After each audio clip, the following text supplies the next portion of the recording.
Carolina Panthers did something last year that they haven't done since they went to the Super Bowl. They won their division. Yes, they were under 500, but they took the Rams to the brinks of elimination in that wildcard round. And for all of the good things the Panthers did last season, there wasn't a lot of media talk about them. They were a very slept-on team that not many people realized how much they were improving throughout the year. Not many people realized how good of a coach Dave Canales was rounding into. Not many people realized how big of a beast Ted McMillan was on the outside. The Panthers were extremely slept on last year, and then they won their division and nearly upset the Rams in the playoffs. So my question is, what does the 2026 season hold for them? And what exactly do I think they are capable of this season? Well, I'm excited to talk about that today, so let's jump into it.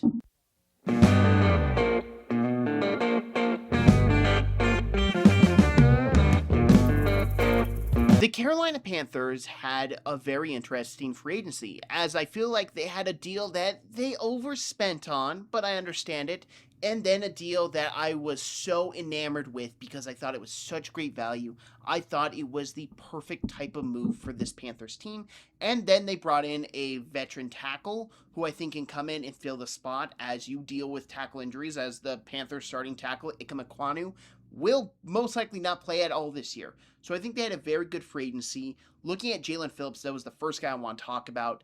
Jaelan Phillips is a very, very talented edge rusher. I really like him escaping the Miami Vortex, actually playing with players around him that can play the game of football really, really good. I think he'll have a much better season here than he did previously in Miami because we saw with what he was capable of in Philadelphia with talent around him. I think we'll see a much better, rejuvenized Jaelan Phillips, and a guy I loved his draft year, finally going to a team with talent around him that he doesn't have to be focused on entirely. The offenses don't have to circle him in and just attack him. He's got good speed. He's got very good play recognition. He is a very good and talented player that I think is going to pop in Carolina. But I am a little wary of how much they paid him. Overall, though, I like the move and I understand it.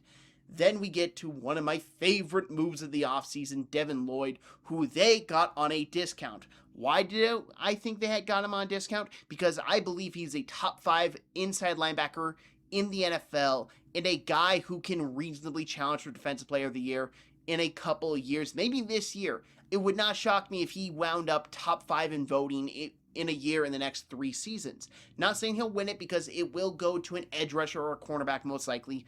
Linebackers don't win it, or else Fred Warner would have a couple by now, and he probably should, to be honest. But Devin Lloyd is extremely talented. He's got good play recognition. He's very smart. Something you could compare with Jaelan Phillips. They got more play recognition. They got more cerebral ability on the defensive side of the football. And you also have the fact that he is a very good athlete. He will read plays and he will react on them instantly. Look at that gigantic touchdown play he had against the Kansas City Chiefs. He read Patrick Mahomes. He took it all the way for a touchdown. 99 yards it was on the score sheet. It was longer because he came from the end zone. He is a very talented player that finally popped in Jacksonville his final year. I was shocked they didn't keep him in Jacksonville, but the Panthers got a really, really good one. And by all accounts, it looks like he was a great guy in the Jaguars locker room. Now, moving on, because I do want to touch on it, Walker is going to be key for them this year. Now, he's not going to be like a starter whatsoever level player for the long term, but he will be impactful because Ike Ekwonu suffered a very severe injury in the wildcard game against the Rams. I overall really think that you need to bring in tackle help, and they did in the draft, and we'll talk about that here in a little bit, but you need tackle help for Bryce Young. As we saw him with a clean pocket, he was able to be that supercomputer that the Panthers drafted years ago. You can't really have that risk with just rookie and inexperienced players at the tackle position. It won't go as well. Overall, the Panthers did an excellent job in free agency and really bolstered this team that already was starting to gain traction in the NFC last year. I'm really looking forward to how these guys fit in Carolina and exactly how this defense really reacts, because they now have guys I really think highly of. You got J.C. Horn, you got Brown, you got now Phillips, who I think can be your edge rusher. You got Nick Scorton, who I was really high in the draft last year. I hope to see him progress as a player. And then you got Devin Lloyd. Overall, this defense took a major step forward through the free agency process.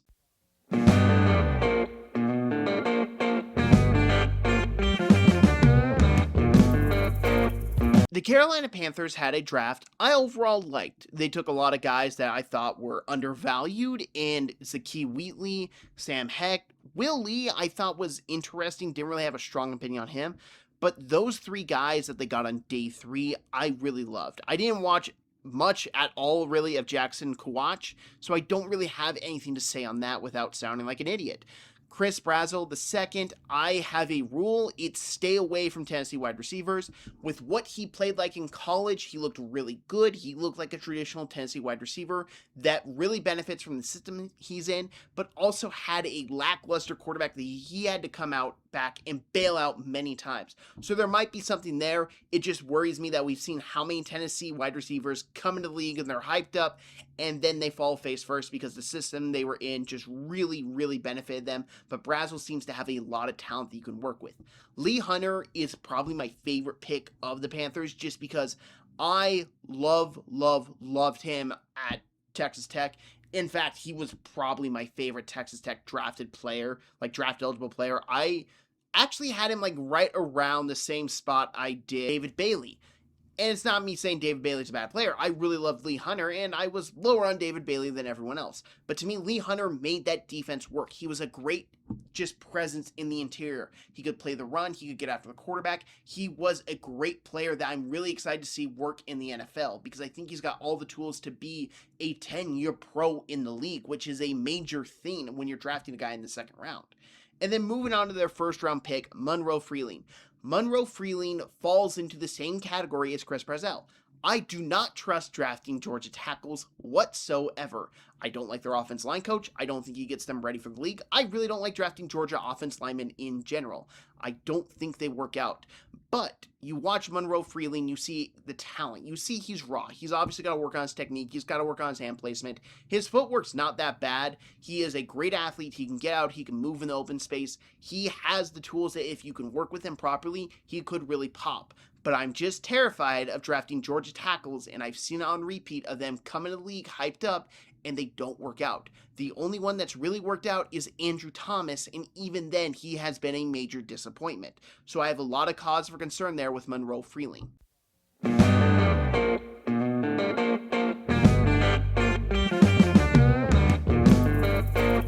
Now, going over everything with the Carolina Panthers, it is hard for me to really say for certain where this team's going to finish because the NFC South is insane.